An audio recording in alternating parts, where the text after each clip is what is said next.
All right. So in today's episode, we are going to zoom in to discuss one of our absolute favorite topics, the cortisol awakening response, or your CAR as we refer to it. As a really quick refresher, cortisol is our primary stress hormone. So when most of us hear the word cortisol, we immediately think about stress.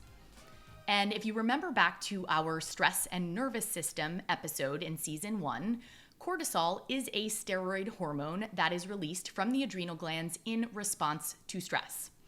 The hypothalamus in the brain senses stress, and it releases something called CRH, or corticotropin releasing hormone, which then travels to the pituitary gland, which releases ACTH, which then travels to the adrenals to stimulate the production of cortisol and other hormones. That's kind of the quick and dirty on cortisol and the body's stress response system, or the HPA axis. One of the primary functions of cortisol is absolutely mediating and regulating the stress response. But it's important to remember that cortisol actually has many, many other functions in the body, including regulating the metabolism, balancing blood sugar, inflammation, immune function, and so much more.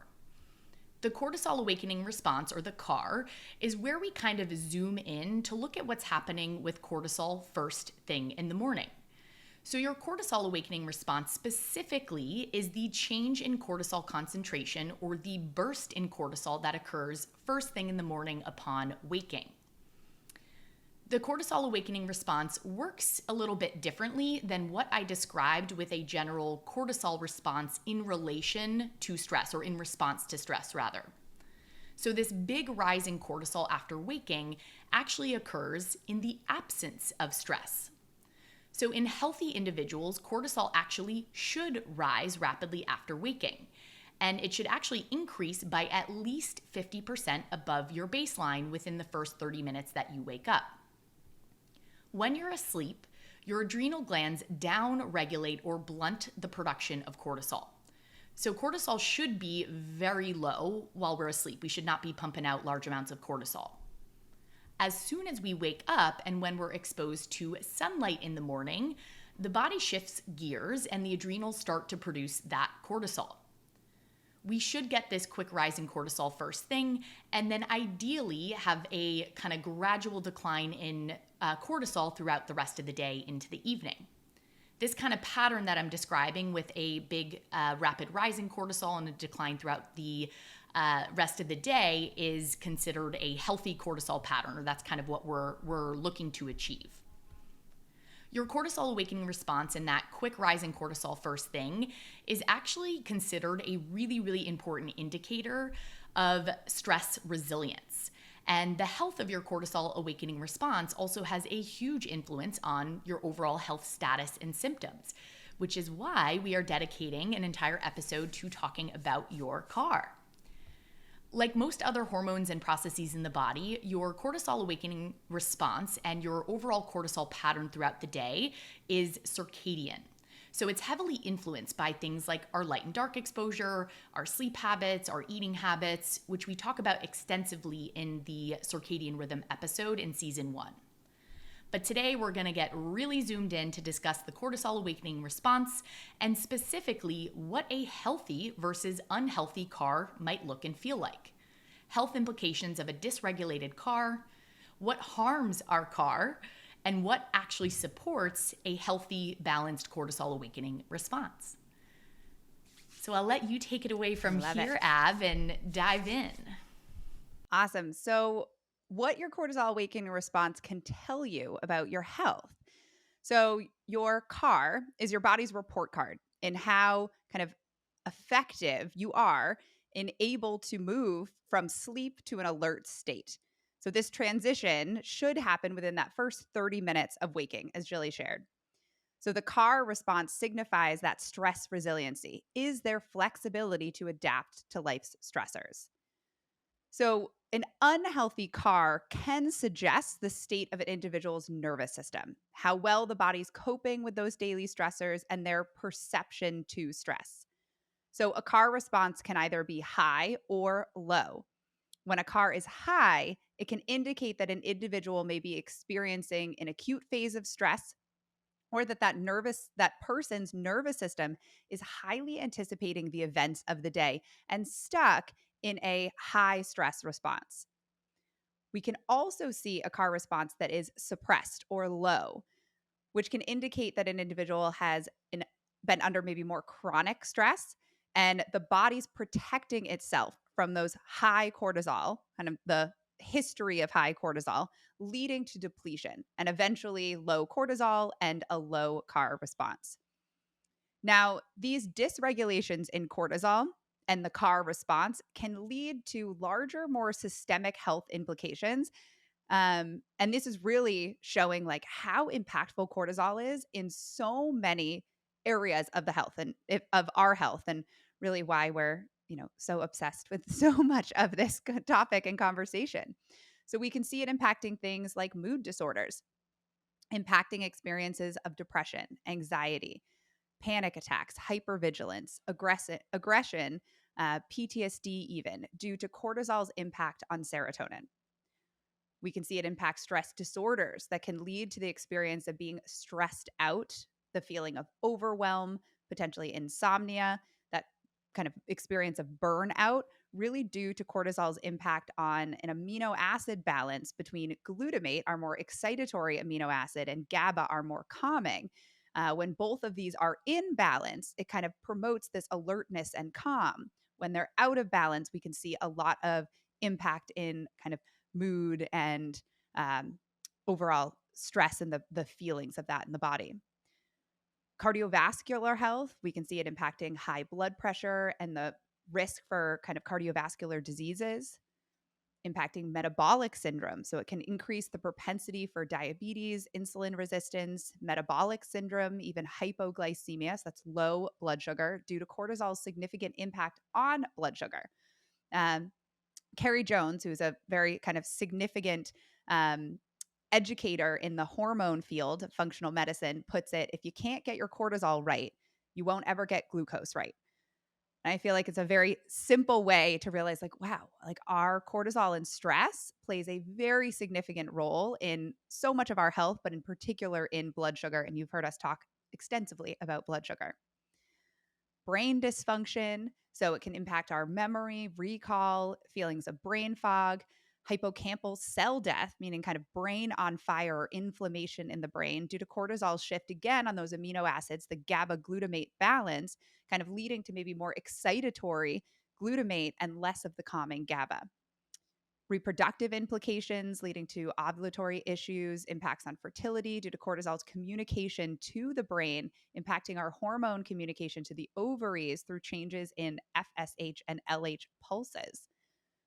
It can impact our GI dysfunction, leading to dysbiosis or negative changes in the microbiome, intestinal permeability, which we might have know more familiar as leaky gut, and symptoms of IBS, as cortisol is a wear and tear hormone that can break down the lining of the gut when it's out of balance. So, something in particular when CAR is low or flatlined, when we're kind of in this more like chronic stress experience, can lead to a little bit more additional implications that can pose some pretty significant impacts on inflammatory autoimmune risk and even cancer outcomes. So, cortisol plays a significant role in regulating the immune system and inflammation in the body, as Jilly shared in the intro. So, when our CAR is low, it can lead to immune dysfunction, which can contribute to higher risk of infection, inflammation, and worsened autoimmune conditions and risk. And this is largely due to when we have that acute rise in cortisol in the morning, it helps to actually kill key immune cells called T cells that have failed central tolerance in the thymus gland. So that means that a healthy CAR, when we have that rise in cortisol, that response actually helps to kill any immune cells that might be dysfunctioning, and thus helps to protect the immune system from becoming overly aggressive to our own tissues, thus decreasing any worsening of autoimmune conditions or overall risk of autoimmune conditions. When this rise doesn't happen in cortisol, that increases the propensity that these T cells, if they've been kind of marked as dysfunction, especially more sensitive to our own tissues, don't get destroyed and thus put us at higher levels of inflammation and potential impacting the autoimmune risk or autoimmune conditions. We can also see low carbs impact cancer outcomes, leading to kind of early risk of mortality in breast and prostate cancers. So, this major list of potential health impacts certainly gives us insight into how powerful and important cortisol's role in the body is. I mean, that was a list, and really why building these daily support around stress balance is such a fundamental part of what we talk about. And if you felt yourself getting like really anxious during that list, it's like, whew, just like take a deep breath, and know that, the little things that we can do throughout our day and in our life make a very significant impact. And that's really what we're going to dive into more, strengthening your knowledge about those today. So what we wanted to help you with is really getting a picture of what would it feel like if you had a dysfunctioning car. So the best method for working with cortisol is to test. And that's because cortisol symptomatology isn't always cookie cutter in somebody's bodies. So, high cortisol doesn't necessarily always feel this exact way, or low cortisol doesn't always feel this exact way. So we always want to test before we start to kind of do anything beyond just maybe lifestyle shifts. The testing that Jillian and I use in our respective practices is Dutch testing. And this uses a combination of urine and saliva to measure hormone metabolites, that diurnal cortisol curve that Jillian talked about, that we want cortisol to be moving in that specific pattern, and this specific cortisol awakening response, or CAR.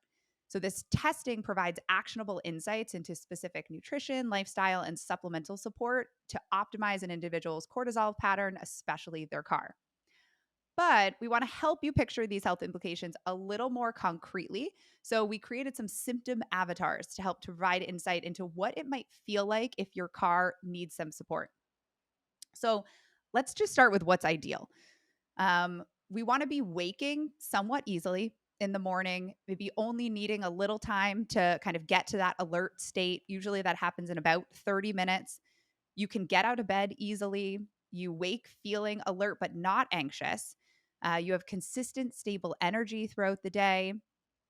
And obviously, there can be shifts in our energy and wake cycles, but generally, this should be the kind of predominant feeling after like a good night's sleep. So that would be the optimal and the ideal of what we experience kind of more in that morning time, because we're really zooming in on just that car experience. Now, someone who's experiencing a low CAR or a flatline CAR, this person is more likely to have experienced maybe chronic stress, and they might feel like it takes them 2 hours to wake up and 2 cups of coffee.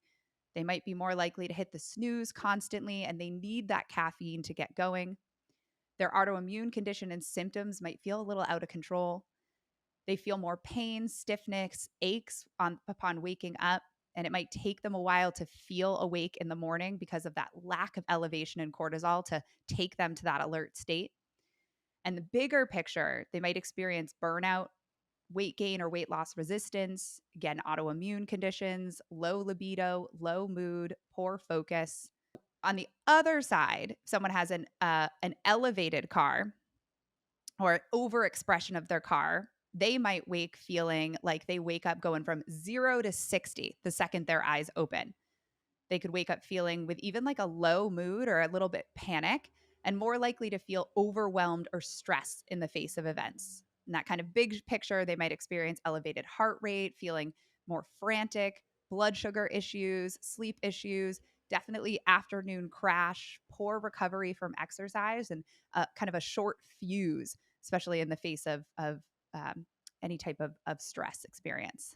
That was a great description, and I think it's helpful for people to first and foremost understand there's absolutely nuance here, and to Abby's point, there's not kind of that cookie cutter look in terms of symptoms and that always directly correlating with what we're going to see with cortisol testing, which speaks to Abby's point in terms of it being important to actually test and understand what's happening with free cortisol, what's happening with cortisol production.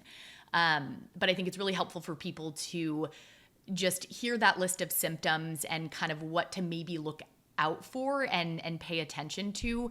I always find it so interesting with, doing cortisol testing in practice, sometimes how correlated these things are, but it's not always exactly what we expect. So, I just, wanted to kind of reiterate what Abby had said there. So let's talk a little bit about how to actually support a healthy cortisol awakening response.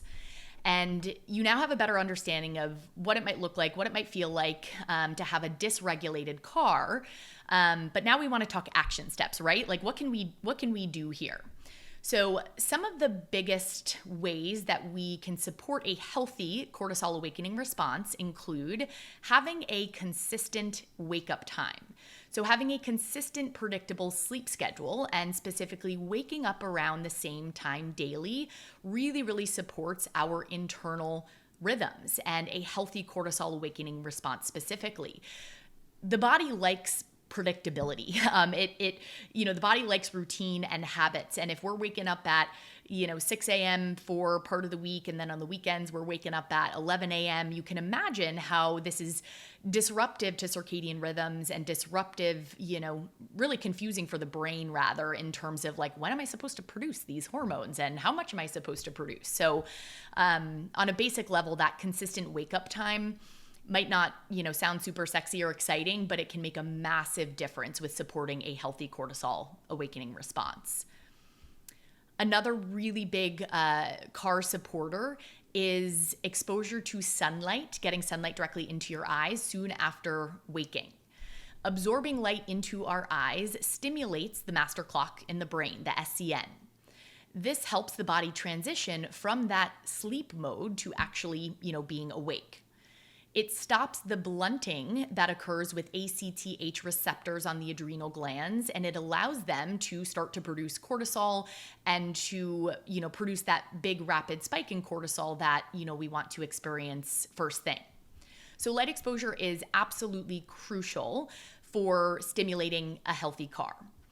If you are someone that sleeps with room darkening shades and it's like pitch black in your room, which is actually, a great thing to have a really dark environment when you're sleeping, but it's not such a great thing when you're trying to wake up and stimulate that cortisol awakening response. So if you have room darkening shades, we always recommend, when your alarm goes off, pop out of bed, rip open the shades, let any sunlight in that you can to support that transition for the body. If you can pop outside to get direct sunlight for even 10 minutes, 20 minutes soon after waking, this can be really beneficial. If you can't get outside, you could also just sit near a sunny window where you could actually absorb that sunlight into your eyes. If it's pitch black out when you wake up, like it is where I am currently, and it's not getting light anytime soon, you could use a full spectrum light box that provides at least 10,000 lux for about 20 minutes first thing in the morning, and that can sort of simulate the sun and help to support that healthy cortisol awakening response. I would say that a consistent wake up time and light exposure soon after waking are probably like the two biggest core factors to support a healthy CAR.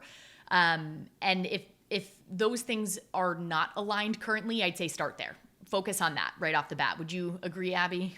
Oh, I totally agree. And I think especially when we're like manipulating the car and that kind of like experience in the morning, like we do want to be practicing these things like right as you're waking. That like optimizing kind of light exposure, like right first thing in the morning. So yeah, if it's dark, like get that light box. It's worth it. Put it on your bedside table, have it, you don't have to stare directly at it. Like you can put it kind of off to the periphery, but turn it on. And just as you're starting to kind of like, if you're, a slow wake person who needs those 2 cups of coffee in those 2 hours, it's like, make it easy, like set up the whole system and just like click it on in the morning. And then slowly but surely as weeks go on, like the goal is like you start to feel a little bit more vibrant, start to feel a little bit more awake. And then maybe there is like, you're getting out of bed, you're actually going outside, you're kind of doing the advances. But, and I think sometimes people hear the like wake up every day at the same time. They're like, what? But like the weekends and like the weekdays. And it's like kind of, can we wake up within an hour of like picking a time, like, okay, 7 a.m. is my wake up time. And like, I give myself maybe a little to 8 on the weekends, but I like just get up. And if I need to take a nap later, I take a nap later. Yeah, I couldn't agree more. And it's pretty amazing, particularly for people that are experiencing an inadequate, car, or they have that flatlined car, making some shifts to kind of close any big gaps with the wake up time in terms of like weekends versus weekdays and that consistent light exposure. Within even a few weeks, you will likely notice a big difference with how you feel in terms of like alertness and energy and cognition and all of that in the morning. But to Abby's point, create the path of least resistance. Change the environment, set yourself up for, success with starting to explore some of these habits. Doesn't have to be perfect in terms of you don't have to wake up at 6 a.m. on the dot every single day. But if you're usually waking up at 6 and then the weekend is like 10 or 11 a.m., let's kind of close that gap a little bit, and that can be really helpful. I do want to point out again that Abby and I dive into a lot of this in the circadian rhythm episode in season 1 in a ton of depth, and provide a lot of tips if this is sort of like setting off some light bulbs for you and you want some more support with kind of how to optimize the circadian rhythm as a whole.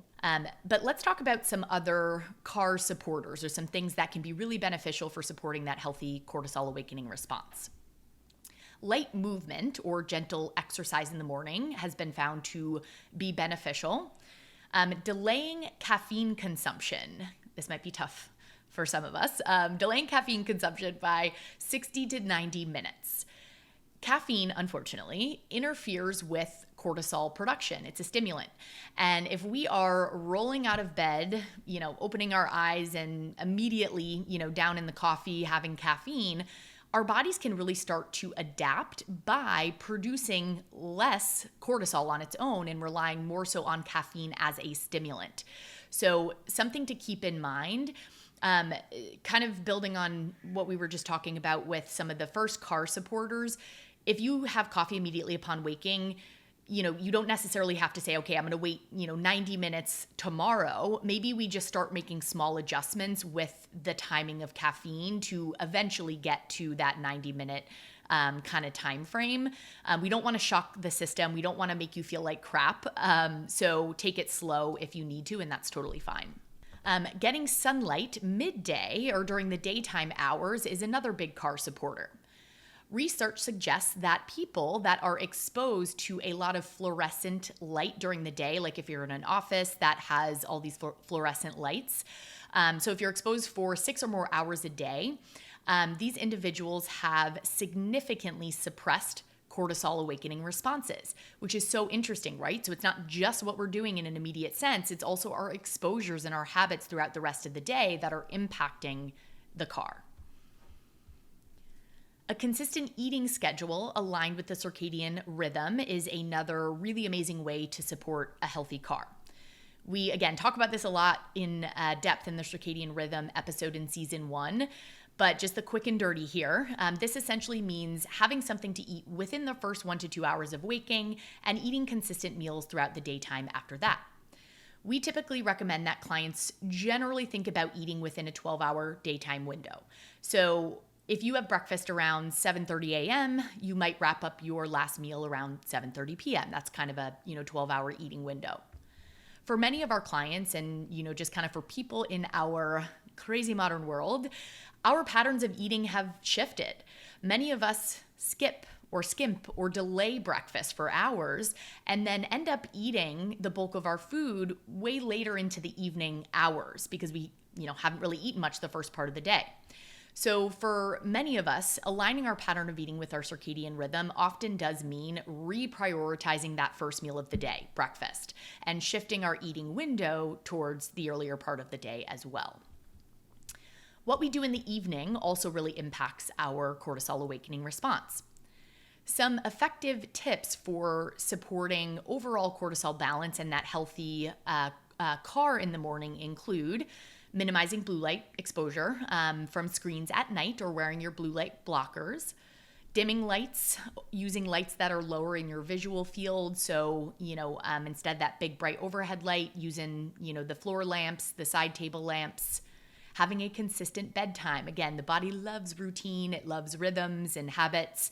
So some consistency with the wake up time and with the bedtime can be super supportive.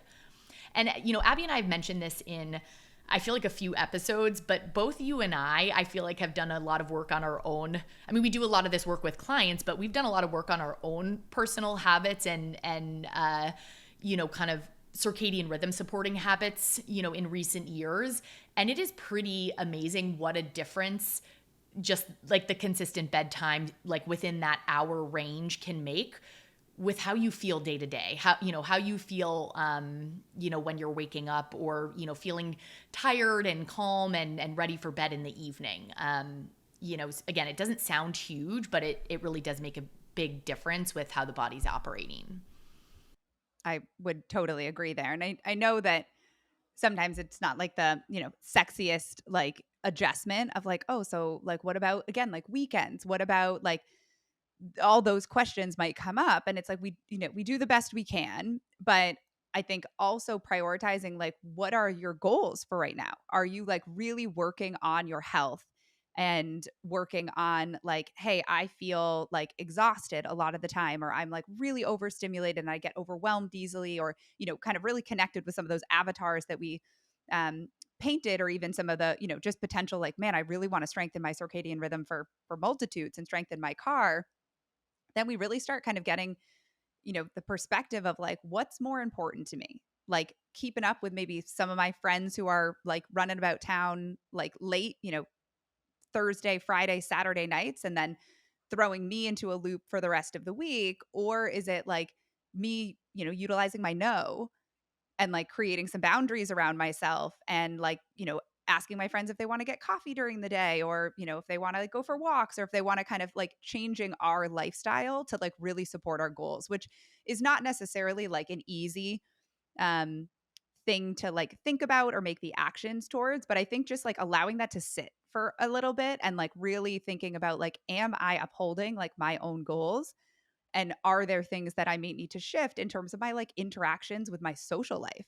Um, if I have like big goals around like, optimizing my health, or maybe even like really head on getting to the root of some of our more chronic symptoms. Yeah, and that can be a tough one to navigate. And I feel like we're often having conversations like that with clients, and trying to find that sweet spot for them.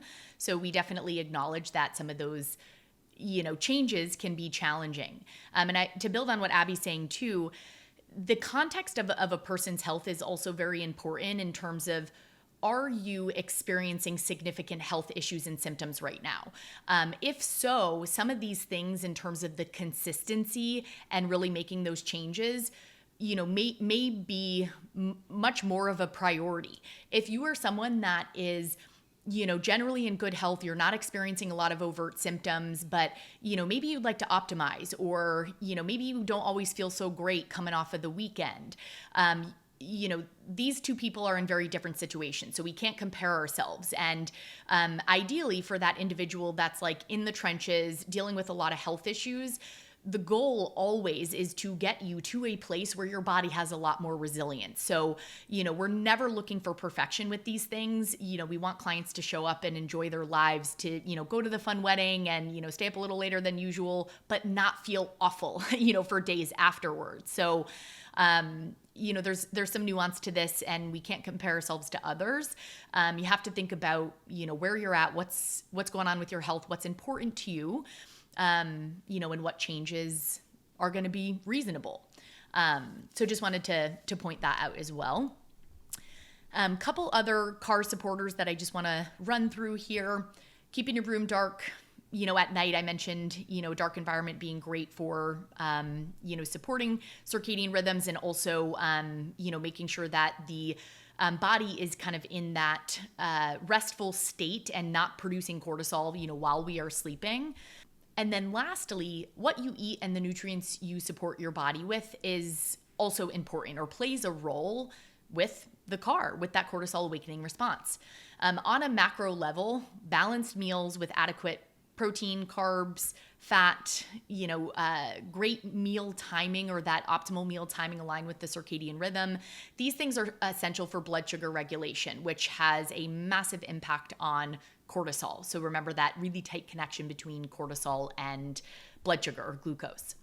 But also the nutrient density of the foods that we eat and our ability to properly digest and absorb these nutrients, is important too.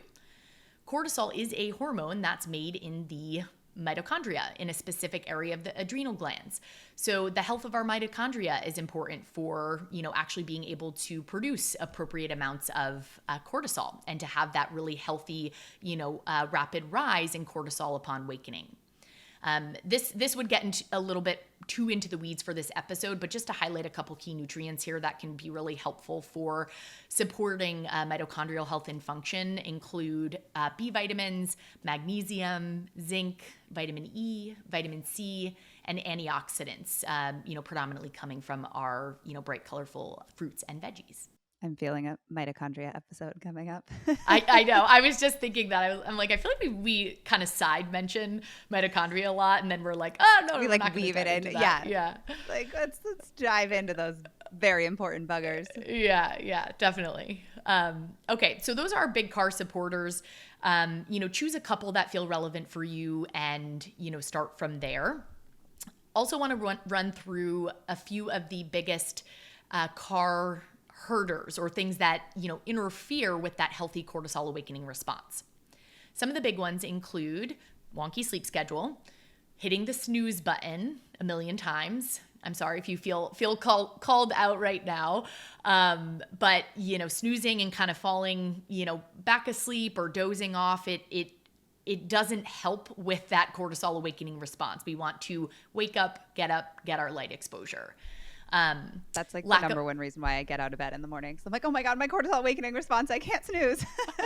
I feel you. This is, if Andrew was here, he'd be like rolling his eyes right now because I'm like always on him about this. He's the snooze master. And I'm someone that, I might snooze, but I will not let myself doze back off or fall asleep because, I want to support a healthy car, but I know it doesn't make me feel good, right? If I, kind of doze back off and, kind of the impact on these hormones. So I'm like up in the morning and Andrew's, snooze master. Sorry for calling you out, Andrew, but we have been working on that and he finds the wake up light, the wake up lamp, sunlight lamp to be really helpful, which a lot of clients do as well in terms of a little bit more gentle way to wake up. Yeah, I do too. And it's nice to not wake up to a pitch black room because I'm like, oh, okay. All right. Like I can, and not have to like turn my own light on. It makes like a big difference. I do find I got that, maybe within like the last year. And I've been like I don't like the sound that it makes, but I do like the light. Yeah. No, I just think it's a much nicer way to wake up. And having to wake up in the pitch black and then try to, get yourself up and figure out the light situation can not always feel so great. So those are a great option. The, what do you call them? The sunrise, like simulation wake up lamps. Yeah. Like Hatch is like one of them. Yeah. And I know you have like the Philips one. Yep. Very similar. Yeah. Okay, so a couple other car herders or things that are disrupting that healthy cortisol awakening response: sleep apnea and mouth breathing. This is another reason why we love and encourage mouth taping while sleeping to really gently encourage nose breathing. So this is actually going to impact our production of cortisol first thing in the morning. Blood sugar issues. So again, big connection between blood sugar and cortisol, super tight relationship there. So imbalanced cortisol can drive blood sugar issues, and blood sugar issues can drive cortisol imbalance. So focusing on blood sugar stability, overall can help with that healthy car. And then that healthy car can help with blood sugar regulation. Chronic undereating. I wanted to point this out because this is a big deal for, I feel, a lot of women in our modern world. I work with a lot of clients that have a significant dieting history or are even unintentionally undereating, dealing with a lot of gut and hormone related symptoms.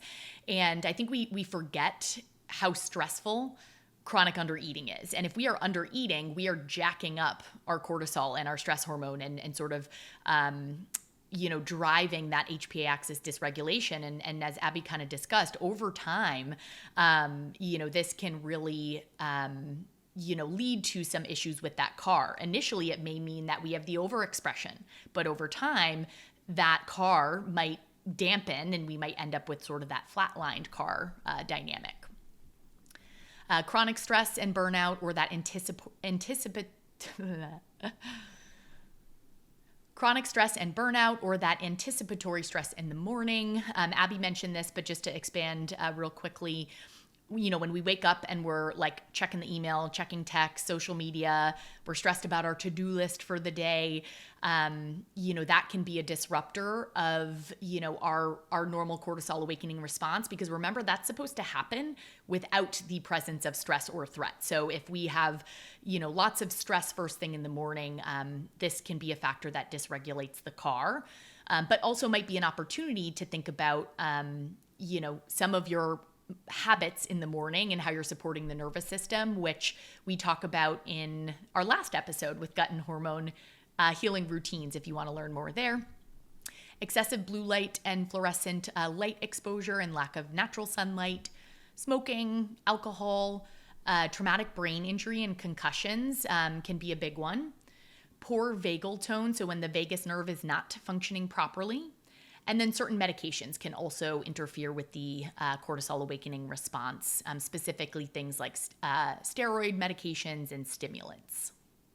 So there's a couple like extra areas that can impact our certainly kind of cortisol rhythm as a whole, as well as our CAR.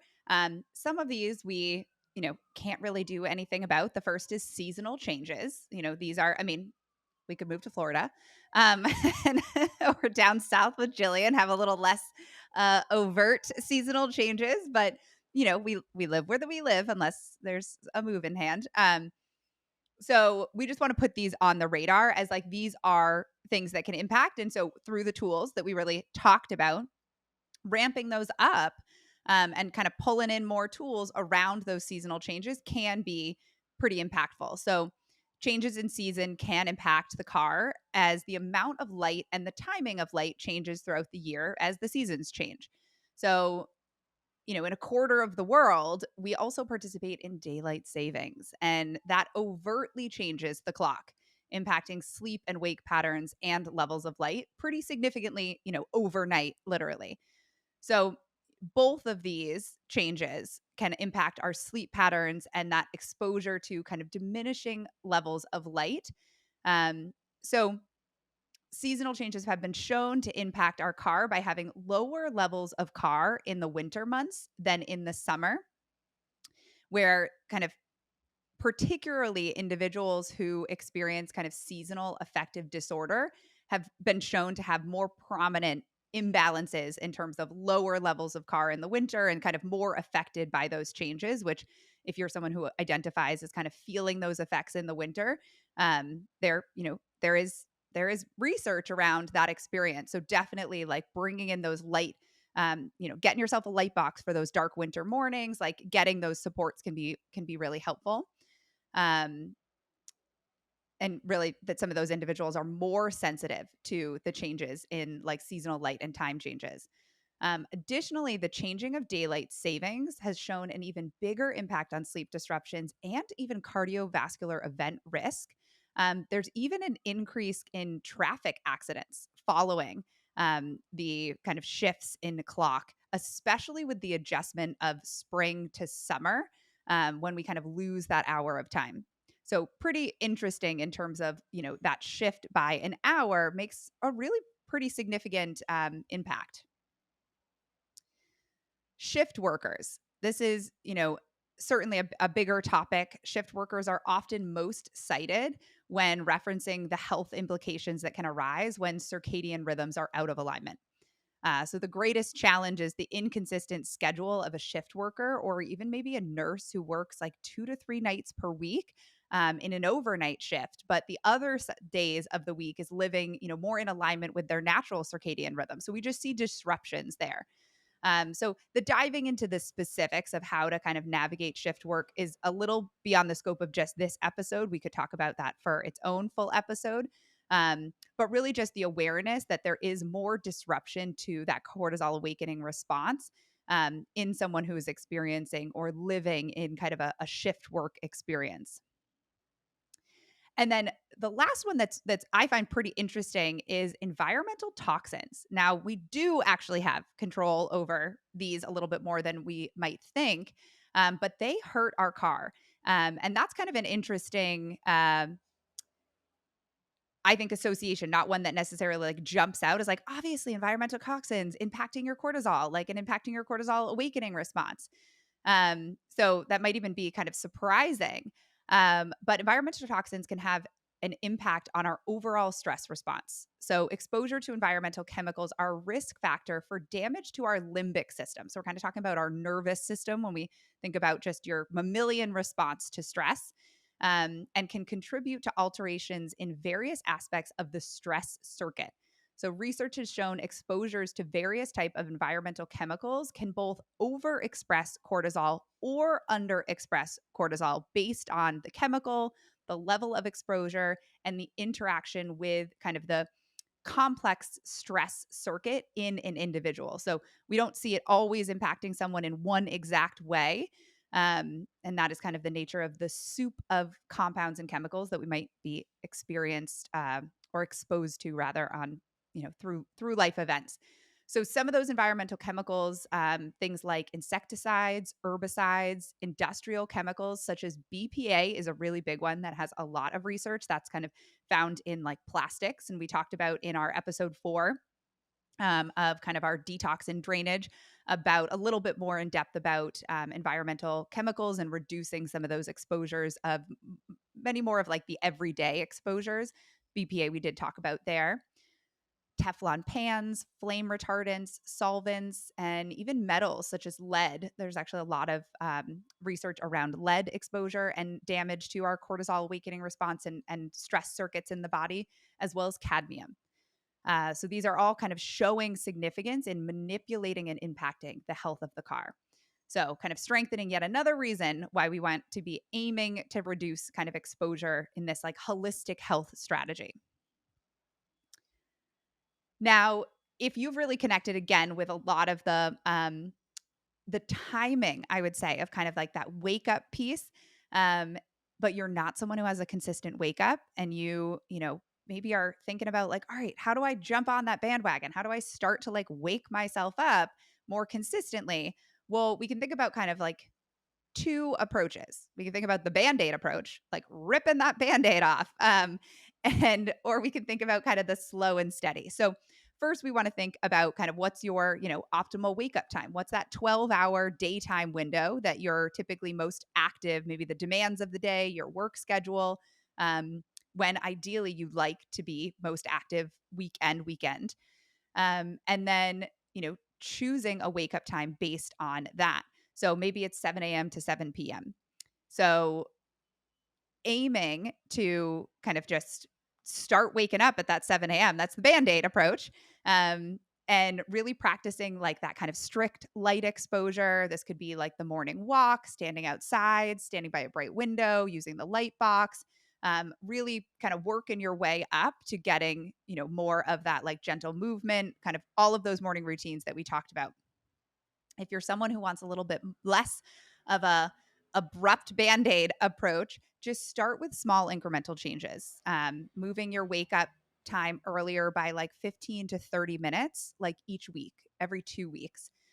So if you're normally waking up at 9 a.m. and your ideal is 7 a.m., trying to gradually kind of move over 1 to 2 months in that kind of increment of 15 to 30 minutes until you're getting more to that like 7 a.m. time, allowing your body to make slow changes. Just like if we were, decreasing caffeine consumption, sometimes it's more helpful to do the slow and steady than the just like kind of band-aid, take it out, cold turkey experience. But people, identify very strongly with one way or another.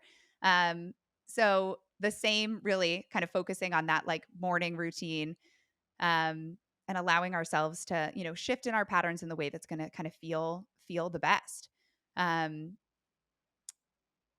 really utilizing the tools that we've kind of talked about in helping to support your body into really moving into a lifestyle that's going to feel most aligned for your health, for your routines, for really showing up with more vibrancy. That's, at the end of the day, what is health? Health is like vibrancy in our everyday experience. And that's really where, when we talk about kind of our cortisol rhythms, when we talk about our routines, like they are not meant to be these rigid structures that we live in because like we don't like joy. It's more of these, structures that are going to help us to create the container with which our body creates vibrancy and creates energy and creates just, our connection to being able to show up to life every day with energy and joy. Yeah, I couldn't agree more. And I think something I am hoping for this episode is that this isn't, creating fear or shame, and it's highlighting opportunity for people.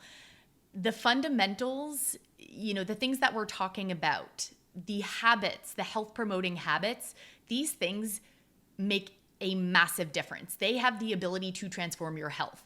We live in a world where if someone can't sleep, they're given, sleep medication. If they're, anxious in the morning, they're given, an anxiety medication. And this, of course, is not an anti-medication statement. This is just pointing out that when people are experiencing symptoms related to something like dysregulated cortisol or, an unhealthy cortisol awakening response, barely anyone, to my knowledge, in terms of the, hundreds of clients I've worked with over the years, no one has come to me and said, oh, I told my doctor about this symptom and they, asked me about my, sleep schedule, my light exposure. No, I was offered, a medication to suppress or band-aid that symptom. So if you are someone that, is dealing with chronic symptoms, if you don't feel the way Abby's describing in terms of that, vibrance and energy, and vitality, there's a tremendous amount of opportunity for you here to, take action to, work on those habits. And your health is in your habits, as we always say at the end of the day. So I hope that this really just highlights the opportunity for anyone out there that this episode might resonate with.